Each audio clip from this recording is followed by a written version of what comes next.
ఇండియాలోనే #1 varicose veins hospital Avis vascular centre. నమస్తే రమ్మగారు. నమస్తే జయ. ఏదైనా ఒక మంచి కథ చెప్పండి రమ్మగారు. మంచి కథతో ఒక మంచి విషయం చెప్తాను జయ. తప్పకుండా. కబుర్ల దేవత కథ. కబుర్ల దేవతే. అయితే ఈ కబుర్ల దేవత కథ దాదాపుగా 60s లో అట్లా రాయబడిందని అనుకుంటున్నాను నేను. 60 అయితే ఎర్లీ 70s లో అనుకో. ఆ తర్వాత మళ్ళీ ఈ రైటర్ వారి పుస్తకాలు మళ్ళీ వేసినప్పుడు కబుర్ల దేవతే మొదటి కథగా, అంటే ప్రముఖంగా కబుర్ల దేవత అనే పుస్తకంగా కూడా వేశారు. అమరావతి పబ్లికేషన్స్ వాళ్ళు వేశారు. కబుర్ల దేవత ఎప్పుడో చదివాను నేను, నాళ్ల క్రితం, ఏనాడో గుర్తుంది నాకు. నన్ను కూడా చిన్నప్పుడు నేను కబుర్ల దేవత కనపడాలని కోరుకునేదాన్ని కూడా. అవునా? బాగుండేది కథ. ఓకే. చిన్న కథ అది. యాక్చువల్గా ఈ కొద్ది రోజుల క్రితం ఒక ఆర్టికల్ చదివాను నేను.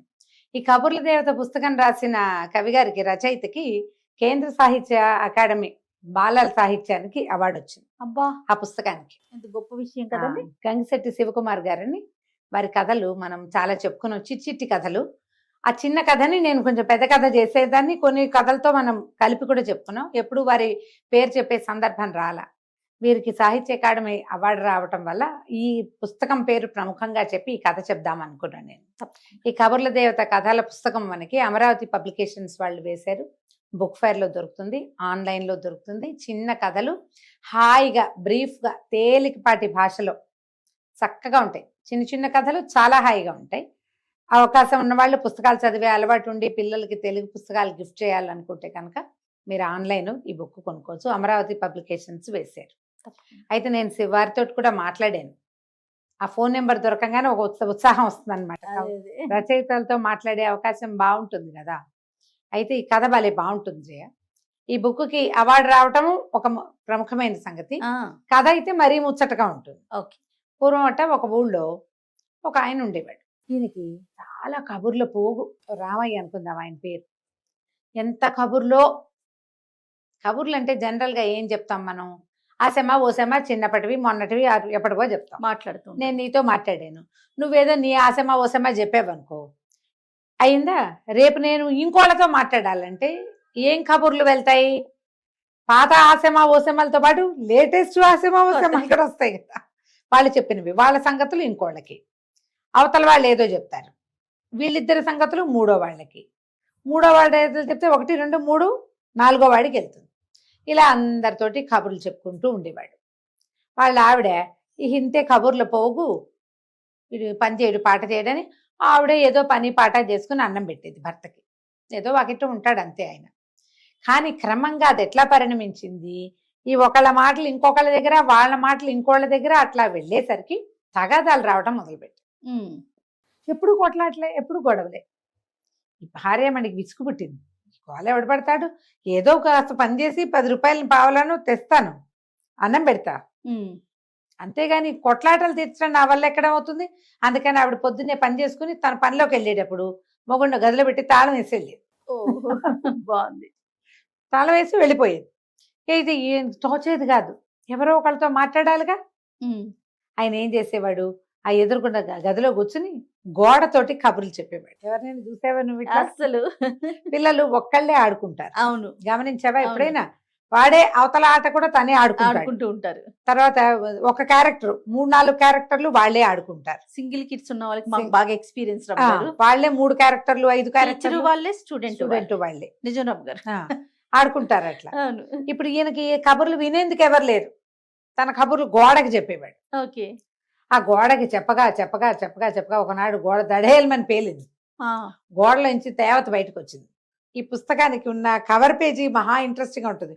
నీకు చూపించా కదా, గోడలోంచి జేజ్ వస్తుంది, ఈయన మహావినయంగా నుంచున్నట్టుగా నమస్కారం పెడుతున్నారు, చిన్న పంచి లాంటిది ఏదో కట్టుకుని దండం పెడుతున్నాడు. ఈ వంగి ఆశ్చర్యపోయాడు. ఎవరమ్మా నువ్వు అన్నాడు. నేను కబుర్ల దేవతని, ఇన్ని రోజుల నుంచి నువ్వు చెప్పే కబుర్లన్నీ వింటున్నాను. ఓకే. ఎంతో బాగా కబుర్లు చెప్తున్నావు, నువ్వు ఇంత బాగా చెప్తున్నావు కాబట్టి ఇగో నీకు బహుమతిగా ఇస్తున్నానని ఇంత డబ్బు సంచి ఇచ్చింది. చేసరికల్లా ఎంతో సంతోషం వచ్చి, ఏమిటి ఇన్నేళ్ళ నుంచి వాళ్ళకి వీళ్ళకి కబుర్లు చెప్తా, ఎప్పుడు ఏమి రాలా, కబుర్ల దేవత చూడు ఎంత బాగా ఇచ్చిందో. సాయంత్రం భార్య ఇంటికి వచ్చేసరికి ఆవిడ ఆశ్చర్యపోయింది. బోళ్ళంత డబ్బు వచ్చింది. ఇక ఆవిడ పని చేయక్కర్లేదు పెద్దగా, సరే ఇల్లు వాకిలి చక్కగా మంచివి కొనుక్కున్నారు, పొలం పుట్రా కొనుక్కున్నారు, హాయిగా ఉన్నారు. వీళ్ళ పొరుగున ఇంకొక ఇష్టయ్య ఒక ఆయన ఉన్నాడు. ఆయనకి కళ్ళు కుట్టినాయి. ఏమిటి వీళ్ళకి ఇంత డబ్బు ఎట్టా వచ్చింది సడన్ గా? కొంతమంది చెప్పరు, కొంతమంది నిజం చెప్తారు. ఈయన ఉన్నాడు కదా రామయ్య గారు, ఏదైనా చెప్పేస్తాడు. ఆ కిష్టయ్య గారు వచ్చి రామయ్య గారి దగ్గర కూర్చుని, ఏమిటి రామయ్య నీకు ఇంత డబ్బులు ఎట్టా వచ్చినాయి ఏమిటి అని అడిగితే, ఏముంది నేను కబుర్లు చెప్తాను కాదు, మా ఆవిడ గదిలో పెట్టి తాళం వేసి వెళ్ళేది, రోజు గోడతో మాట్లాడా, కొన్నాళ్ళకి ఆ గోడలోంచి అమ్మవారు బయటకు వచ్చి కబుర్ల దేవత డబ్బులు ఇచ్చింది అన్నాడు. ఈ కిష్టయ్య కనిపించింది, అయ్యో రామా నేను ఇంతంత పని చేసుకుంటున్నానే, ఈ పొలం వెళ్ళి ఈ పనులు ఏమిటి, ఈ గోల ఏమిటి, వీడికి మళ్ళీ రోజు ఊసిపోక 4 కబుర్లు చెప్తే దేవత ఏ దేవత వచ్చి డబ్బు ఇవ్వకపోయినా వాడికి ఇచ్చిందిగా, మనకు కూడా ఇస్తుంది. సరే ఈయన ఏం చేశాడు, కూర్చుని తను కూడా తలపేసుకుని గోడతో కబుర్లు చెప్పడం మొదలెట్టాడు. రామయ్య గారు చిన్నప్పటి నుంచి కబుర్లు చెప్పే అలవాటు ఉన్న మనిషి. పైగా ఏదైనా విషయం వింటే ఇంకొకళ్ళకి చెప్పేటప్పుడు రంజుగా వర్ణించి చక్కగా చెప్పగలడు. మాటల పోగు, కథ బాగా చెప్పగలడు. బాగా చెప్పగలిగే వాళ్ళు ఏముంది, ఒక వాక్యం ఇస్తే చాలు దానికి ఎక్కి తొక్క పీకి గంట సేపు చెప్తారు. ఈ కిష్టయ్య గారు కష్టజీవి పాపం, ఏదో పొలం వెళ్ళటం పని చేసుకోవటం తప్పిస్తే కబుర్లు కాకరకాయలు రావు. ఈయన ఏం చెప్తాడు, ఏదో చెప్పాడు. 4 రోజులు 3 రోజులు అయ్యేసరికి కబుర్ల దేవత మళ్ళీ ఆవిడ గోడ పగల కొట్టుకుని వచ్చింది, తెగ తిట్టింది. నువ్వు నీ పిచ్చి మాటలు ఏమి రుచికరంగా లేవు, నీ ఒక్క కబురు కూడా డబ్బుల ఆశతోటి ఈ పని చేస్తావా, అంతే కదా, ధనం మీద ఆశతోటి నన్ను విసిగిచ్చావు నువ్వు అని గట్టిగా కేకలుస్తుంది. నోరు పడిపోయేలాగా శాపం పెడతానని బతిలాడుకున్నాడు. మా అమ్మ మా తల్లి ఇంకెప్పుడు ఇలాంటి పొరపాటు చేయను, నన్ను వదిలిపెట్టేసి నేను ఇంకెప్పుడు కబుర్లు చెప్పాను, నా పని నేను చేసుకుంటాను. వాడికి అదే వచ్చు, అందుకని వాడు అదే చేశాడు. నీకు ఇంకా వేరే పనులు వచ్చు కదా, ఆశపోతానానికే కదా నువ్వు ఈ పని చేస్తున్నావు. ఇంకోసారి పిచ్చి కబుర్లు చెప్పావంటే ఊరుకోన్నాను. గోడ కాస్త మళ్ళీ అతుక్కుపోయింది. కిష్టయ్య గారు నోరు గట్టిగా మూసుకొని బయటకు వచ్చేసాడు. అందుకని కబుర్లు ఎవరు చెప్పాలో వాళ్ళే చెప్పాలి. అలానే కథలు కూడా రమ్మగారు కబుర్లు మాత్రమే కాదు, కథలు ఎవరు చెప్పారో వాళ్ళే చెప్పాలి కదా, 100%. ఇదే కథ. అది చాలా ఈ కథతో పాటు ఇంకా చాలా కథలు ఉన్నాయి ఆ పుస్తకంలో. గంగిశెట్టి శివకుమార్ గారి పేరు మీరు ఆన్లైన్ గూగుల్లో సెర్చ్ చేసినా మీకు కనపడుతుంది. కబుర్ల దేవత అనే పుస్తకం కోసం టైప్ చేసినా మీకు కనిపిస్తుంది. పుస్తకం చదవండి, మీ పిల్లలకి ఆ కథలు వినిపించండి. ముఖ్యంగా శివకుమార్ గారిని అభినందించండి. తప్పకుండా ఒక మంచి రచయిత గురించి మనం తెలుసుకునే అవకాశం దొరికిందండి. నమస్తే. నమస్తే.